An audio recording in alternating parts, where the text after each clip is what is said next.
Hello my loves and welcome back to my channel. Today is day... I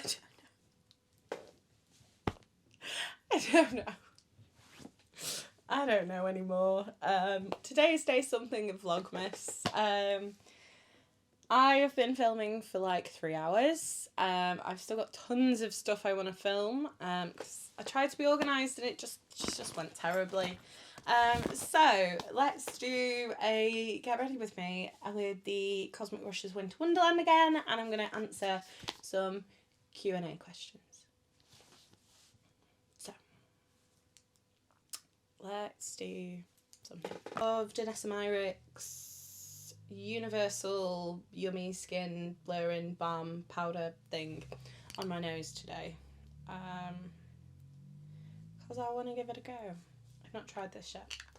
It came in a little duo with the new shade of blush balm, and I was kind of intrigued, so I thought we would give this a try. I can't even get it off my nail and onto my nose. Jesus, wept. Okay, this feels weird.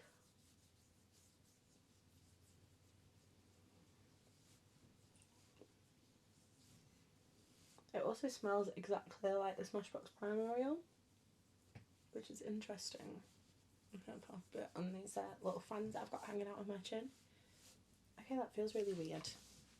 Right.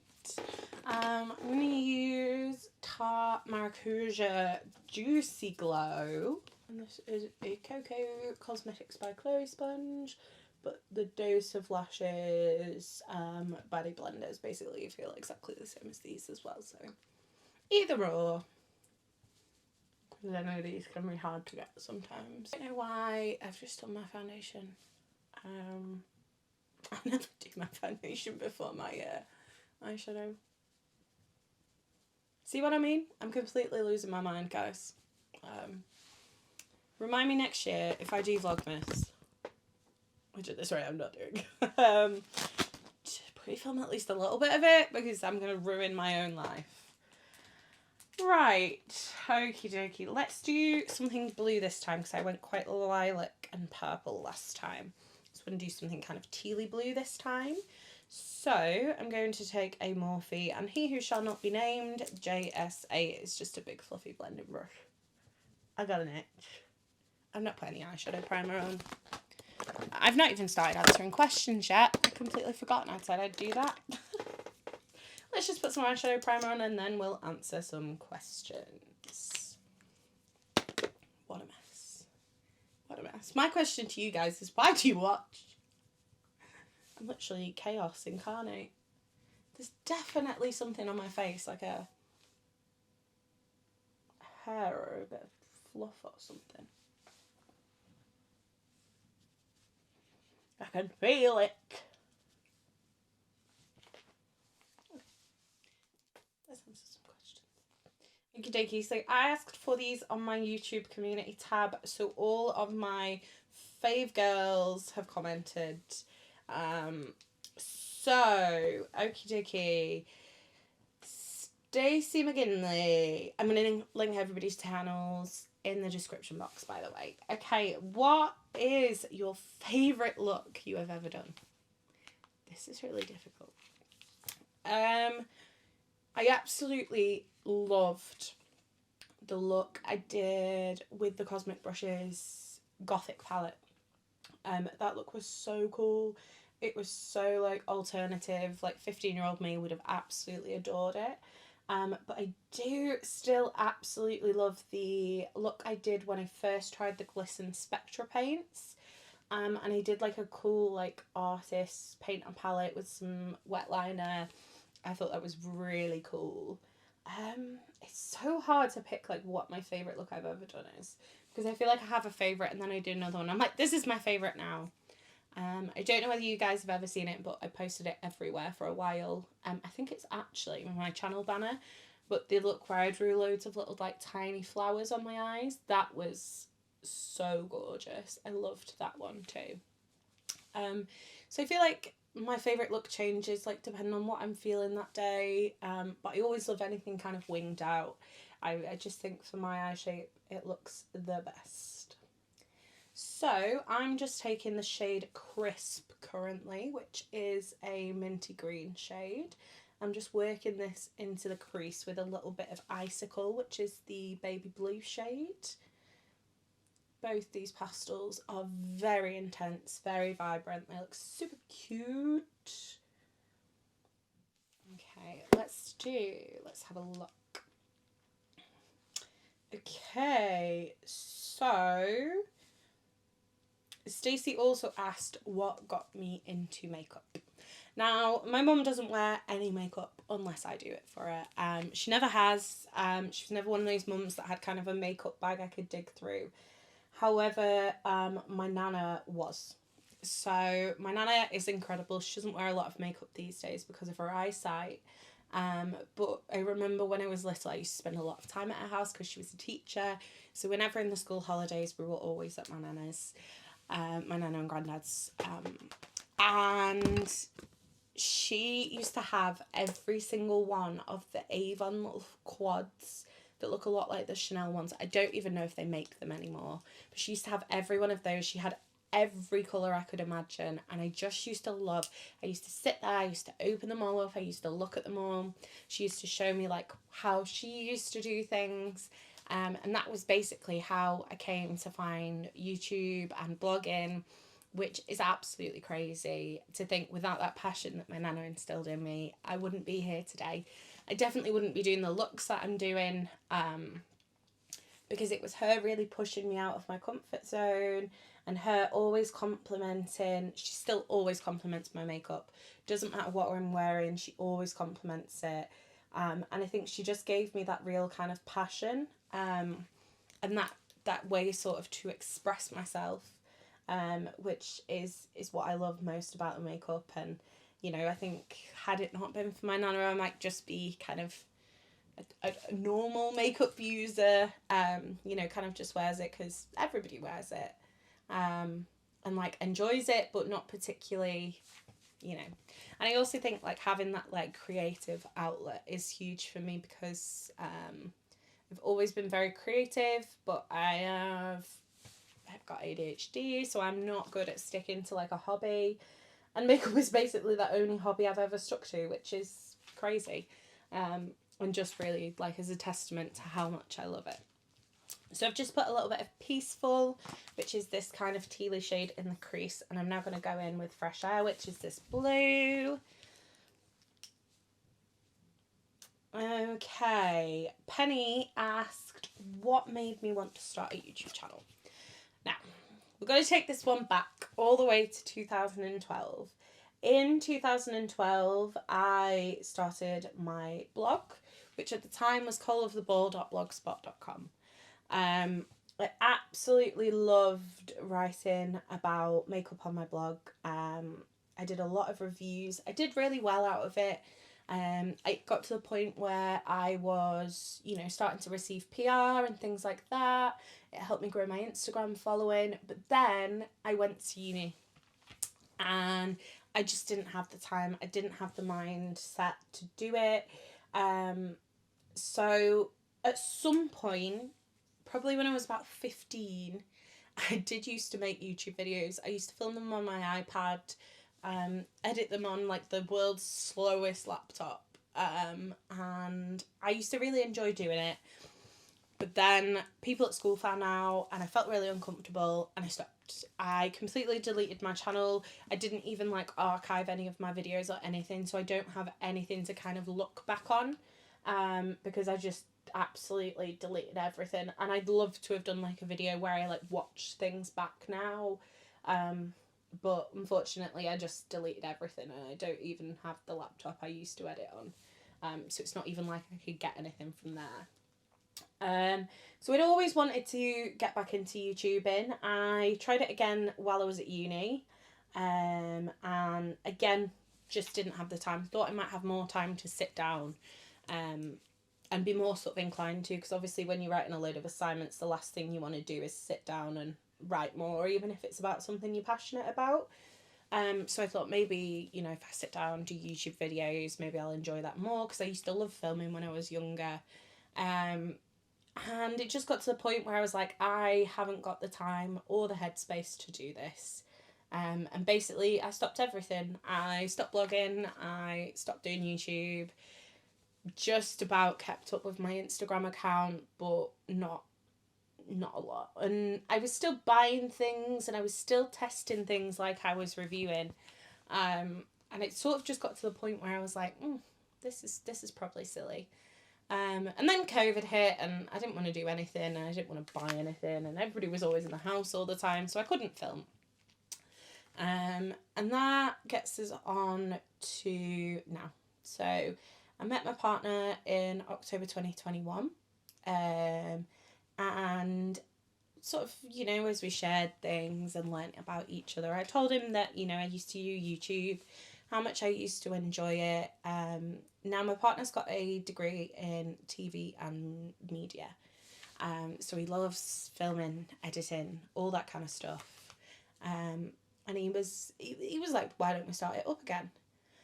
So I filmed 1 or 2 videos, put them up, didn't do a lot more.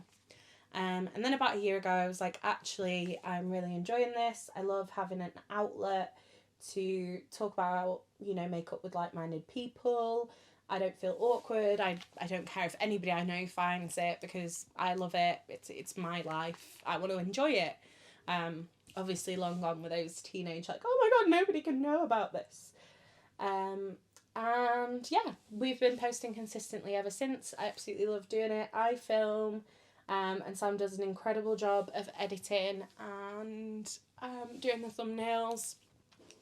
I think somewhat part of the reason I stopped was because I don't particularly enjoy the editing side of things. I don't particularly enjoy listening to my own voice.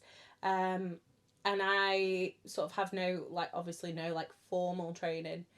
I mean, my degree's in forensics, so not exactly editing. And whereas Sam absolutely loves it, he just finds it so easy to do, and he finds it really calming. So it works great for both of us. I get an outlet to talk about the things I love, and he gets to do something he loves, which is always a win in my book. Right, okay, so I've got a bit wild here. We've used showers in a crease. I've got clear skies on the outer. Blended it with crisp and icicle, put a bit of fresh air in. It's kind of wild, kind of like all the colours in the palette that I haven't already used, basically. But yeah, so that is basically how this YouTube channel came about. I actually deleted everything, started from the ground up, started from 0. And now we're here at almost 500, which seems absolutely insane, and it's only like, I think I've been doing it back consistently about 18 months, which is just absolutely incredible, and I'm so grateful for all you guys.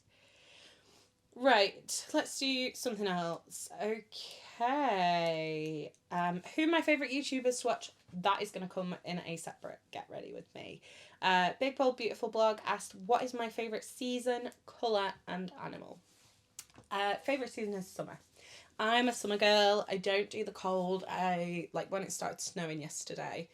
So I'm currently filming this on the 3rd. It snowed on the 2nd. I was like, what is it snowing? I hate the snow. I don't do well in any sort of cold temperatures. I just want to stay inside and hibernate. So last night I put my Christmas pyjamas on and ignored the fact it was snowing. And as much as I love Christmas, like I'm very, very much a Christmas girl. Christmas, I would love it to be warm. Like the people in Australia are winning at me because they get to celebrate Christmas and be warm at the same time, which sounds amazing. But yeah, summer is definitely my favourite season, but Christmas is my favourite kind of holiday. Favourite colour? Pink. I think I spent a lot of time when I was younger, kind of trying to talk myself out of pink. I was like, pink's so generic, and I love it. I love the colour pink. Who cares? I love all colours, but pink just a little bit more than anything else. And my favourite animal is actually a cow. So we've got a little cow here. Also got a cow on the side of my leg. I love cows. They remind me of my grandma, which is an incredibly funny story. Which I'm going to actually talk about in the next question. it's an incredibly funny story, but they always remind me of my grandma. Not because she's a horrible woman. I would like to make that clear.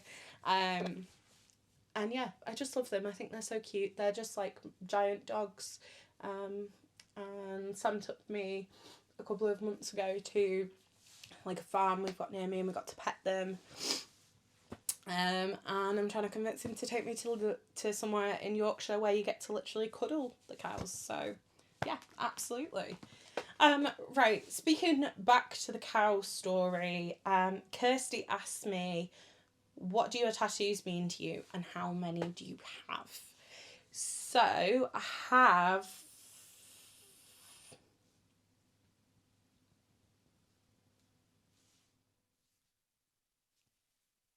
1, 2, 3, 4, 5, 6, 7, 8, 9, 10. I've got 12. Didn't quite remember them. And had to count twice, but we're going to move past that. I've got 12 tattoos. Most of them have a meaning. If you want me to do like a full-blown tattoo tour, I would absolutely love to do that, because I love tattoos. They are just like the perfect way to express myself. And I think, like, why would you not want to cover your body in beautiful artwork? Obviously I know they're not for everybody. I wouldn't ever judge anybody for not having them, but from my point of view, I just want my body to be covered in beautiful artwork. So quick rundown. This arm I've got some text in my nana's handwriting and my cow. I've got a bunch of flowers and a spaceship riding a rocket ship. There's a funny story to that one as well. On my left arm I've got a dory from Finding Nemo, and I've also got a lady head with kind of waves and like a whale crashing like through the waves. On my back I've got a kind of sea inspired dream catcher. It's just on my left shoulder, which has got like a whale in the middle of it, and it's got some Aerosmith lyrics in it. On my sternum I've got a half butterfly, half skeleton with a little hip replacement. On my leg I've got a skeletal rib cage and half butterfly, half hip socket. And the butterfly's wings are like crumbling down. And then on my leg I've got a cow and a triceratops, and on my other leg I've got a hand mirror with some kind of really long nails and some pink neon. So basically, in a nutshell, the one on my back, dream catchers, always remind me of my dad. He worked as a lorry driver when I was a kid, so he was away a lot, and he always had a dream catcher hanging in his lorry, so they always remind me of him. And then the Aerosmith lyrics that I've got incorporated into that dream catcher are in relation to the song I Don't Want to Miss a Thing, which my mum used to sing me when I was small, so that's kind of like a nod to my mum and dad. The lady head with the whale, basically the way I look at it, the whale is always stronger than the waves. I've struggled with my mental health over the years, and basically that one sort of represents that no matter how strong those waves are, the whale will always be stronger. And that's how very much I feel the waves sort of represent my mental health, and the whale sort of represents me. Then my dory, there actually is a reason behind that one. A lot of people think that one's just like really cutesy, but obviously I've had my disability since I was born. When I was a kid, before we really knew what was going on, and very much before I kind of understood what was happening to me, I used to sing Just Keep Swimming. Whenever we did PE, whenever I had to run, whenever I had to do something that sort of other kids enjoyed and I thought it hurt. So that's that one. On my sternum I've got half a butterfly, half a skeleton. Little skeleton's got a hip replacement. I don't know, or all of you guys probably won't know, but in 2022 I had a total hip replacement on my right hip because of my disability. It's something I fought for 7 years of being in chronic pain and struggling, and it's something that I'm really proud of myself. I never gave up. I knew that I needed it to be done, and I wasn't going to let them tell me that basically I couldn't have it done. So that one sort of is like, doesn't matter I've had that, because that was hella strong of me to go through. My nana's writing was actually something she gave me when I had my hip replacement. They bought me a charm for my Pandora bracelet, and it says, "The sun is for our ray of sunshine, and the moon because we love you there and back, and the stars because that's what you are." So when I opened that, I knew instantly that I wanted that tattooed on me. My nana is honestly one of my best friends. I absolutely adore her. And I just knew that was something I wanted on my body in her handwriting, so that I always have her with me. Then the cow, the watercolour cow, is actually, again, that's another thing, in regards to my nana. Let me grab my powder puff. So my nana always used to say, so we used to go a lot of places as kids. My granddad would take the day off work, and obviously my nana would be off work because she worked in a school. And we used to go like out on days out. Whenever we drove past a field of cows, and I would always be like, the cows are laid down, so that means it's not going to rain, or the cows are under the wall, so that means it is going to rain. And it's something I remember like so vividly from being like really, really tiny. And always something we've joked about. And then sort of as I got older, I realised that I loved cows and they were a super cute animal and all this kind of stuff. So that's the cow on my arm. Also got a cow on my leg. Then I've got a little bouquet. So at the top, the bouquet has got 2 flowers my mum had in her wedding bouquet. And then it's also got some flowers in it which always remind me of my grandma's dad. He had some flowers at his funeral, and they always remind me of him, and then obviously always remind me of my nana. So I got those kind of embedded into that bouquet. And then probably the most random tattoo I've got, the skeleton on the rocket ship, is actually a matching tattoo with my best friend. So we met at university. She was doing astrophysics. I was doing anthropology and forensics. We met at Wetherspoon, so actually both of our little skeletons are holding a spoon. And then mine is in like a paint me like one of your French girls position, because I'm kind of the Joker and hers is kind of surfing the rocket. Just super cool, and like a really cool matching tattoo idea that still looks cool. My right leg has got the hand mirror on with the nails and the neon. That is very much, I wanted a makeup tattoo, but I didn't want it to be too obviously a makeup tattoo. So just going to pop on a bit of blush. This is the Drug from Charlotte Tilbury. So yeah, I wanted a makeup tattoo, didn't want it to be too much like obviously a makeup tattoo, but obviously it's a huge part of my life. And it's a huge passion for me. So she's got like really like graphic liner on, and yeah, it's just super cool. Last two, the so basically on the top of my leg I've got a torso, like a rib cage. Half of it's made of flowers, half of it's bone, and then a hip, half of it's bone and half of it's made of a butterfly's wing. And the butterfly's wing is like crumbling.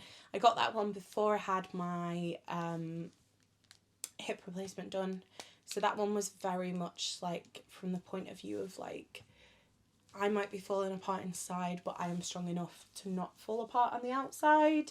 And obviously living in chronic pain for 7 years is kind of whack. So it was like a testament almost to like the strength that I feel like I'd showed myself.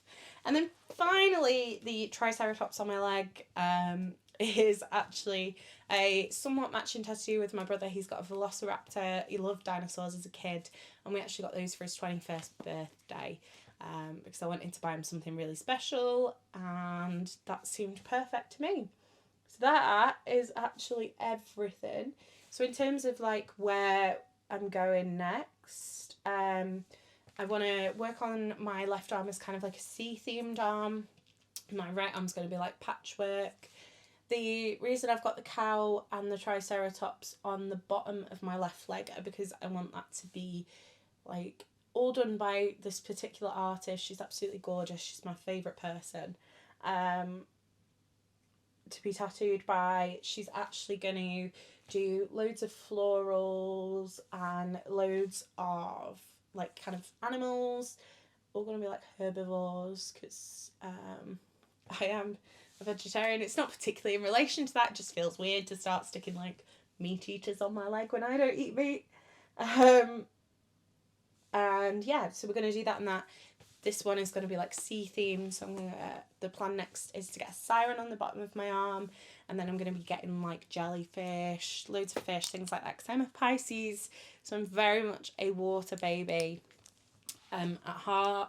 I love being in the water. I love anything kind of to do with the water, so that's where we're going with that one. I feel like I've just talked a lot about that. I feel like I probably don't need to do a separate video now. Although if I do a separate video, I suppose I could at least show you them, because some of them are not in the easiest places to show. Like even this one on my wrist, I'm like, can you see it? But anyway, yeah, I hope you're really glad you asked that one, Kirsty, because that was a hell of a lot of words. Right, okay.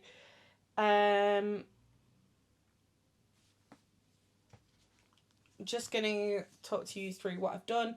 Got atmosphere on the lid. I've got showers and clear skies under the eye, frost in the inner corner, and all the same kind of matte shades I was using before. Right. Will from Will Venus ASMR is a babe, and I love him. And he asked if you could choose to collab with anyone in the world apart from me, Winky Face, who would they be and why? I think I would have to go with Angelica Nisfist. I absolutely love her content. She makes me feel like kind of my makeup style. I don't know what I got on with the light there.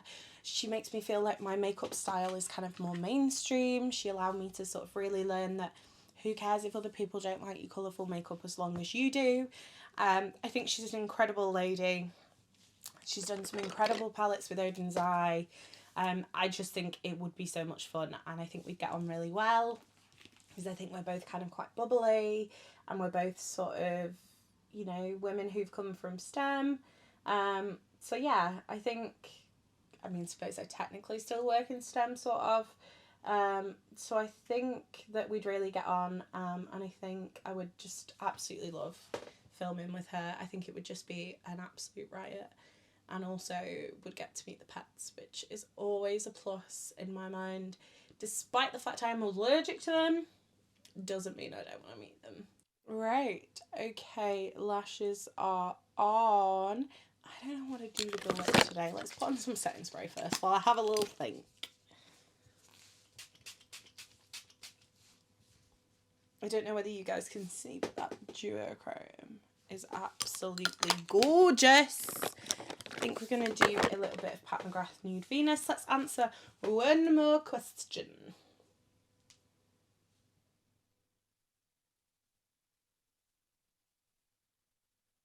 Okay, so Nikki from Nikki Lynn asks, if you could change one thing about the makeup industry / community, what would it be? Now, I kind of touched on this one in my new makeup releases.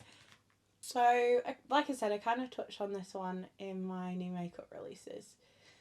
Now, if you watched that, you know, I went on a little bit of a rant regarding the P. Louise and Michaela collab. Now, I've got nothing against P. Louise. I love using her stuff. I use it a lot on my channel. My issue is with Michaela. Now, I'm sure she's a really nice girl. I'm sure she's a really nice person in real life. It's not what my issue is. My issue with her is the fact that she has been caught lying to her followers about products multiple times. Every time this video has been sponsored, so it's not like she's lying about things and not getting paid to do it. She's lying and getting paid. Now, for me, I can't stand that. As a big influencer, you are there to support your fans, your followers, your watchers, whatever you want to call them, into making the right purchasing decisions. If you are encouraging somebody to purchase something that doesn't give the results you are showing us on your video, I do not like that. The whole point of this community is that we get to talk about makeup and we get to have fun and we get to recommend products we love, but we also get to turn people away from products that we don't think they'll like, because there's enough over-consumerism in this world without somebody telling you something's amazing when it isn't. And I just think that that is my biggest issue with the beauty community. There's people that do lie for profit, and I think because I've been in the community for so long, it's like almost 12 years now. It's basically half my life. I've always watched people who tell the truth. And back 12 years ago, minus like Zoella and Tanya Burr and people like that, Jaclyn Hill, Manny, nobody made any money from this. We were all doing it because we loved it, and we were doing it because we wanted to help people decide what they need and decide what they don't.